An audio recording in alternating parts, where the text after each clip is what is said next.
Sir William Seo. Mr. Speaker, my question is to the Prime Minister. Does he stand by his statement that he had not heard from any Pacific leaders following the allegations of GCSB mass surveillance within the Pacific, quote, and that will be because they understand completely that either things are sensationalised, fundamentally not true, or of no concern to them? Right Honourable Prime Minister. Mr. Speaker, yes. Supplementary question, Sir William Seo. Has he picked up his phone and spoken to the Tongan Prime Minister, who declared publicly his discomfort about the allegations of spying by New Zealand on the Pacific? Mr. Speaker. Right Honourable Prime Minister. Speaker, no. Oh, just no. Supplementary question, Sir William Seo. Supplementary. Do New Zealand citizens in the Pacific, including Niueans, Cook Islands and Tokelauans, have the right to know whether their emails, text messages, phone calls and personal data is being gathered up by GCSB and passed on to the United States? Speaker, the law is very clear when it comes to New Zealanders. And in fact, in open session today, I thought it was interesting that the acting director of GCSB made a number of things clear. Firstly, the level of information gathered by GCSB over the last 7 years that I've been Prime Minister is less than the level of information gathered in the previous 7 years by Helen Clark as Prime Minister.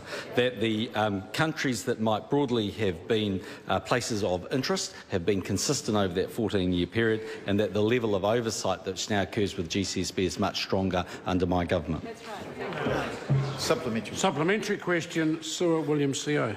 Will the allegations of blanket surveillance of the Pacific have the potential to go as far as, and I quote, diplomatically damage New Zealand's reputation, as Professor Robert Patman of International Relations at Otago University pointed out last week?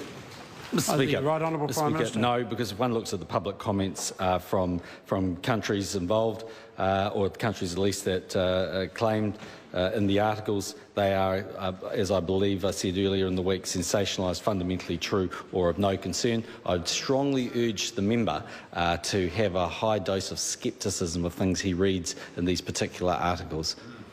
Point of order, Mr. Speaker. A point of order, Sir William Seo. I know we've gone past the third question I asked, but it seems to me, as I've pondered on what the Prime Minister had said, the question was very straightforward. Do New Zealand citizens in the Pacific? And I don't think the Prime Minister actually answered that question. The member should have perhaps raised it at that time, but if he has further supplementaries.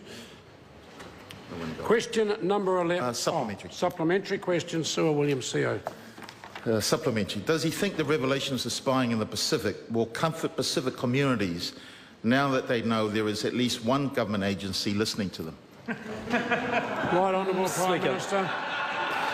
Mr. Speaker, the first point I'd make is GCSB and the government do not comment on particular countries where information may be collected, except to say that GCSB is a foreign intelligence service. But I go back to the comments made in open session today by the acting director that the level of information gathered by the GCSB in the 7 years I've been Prime Minister is less than the 7 years prior to that, and there's been no noticeable change of countries where information may be collected.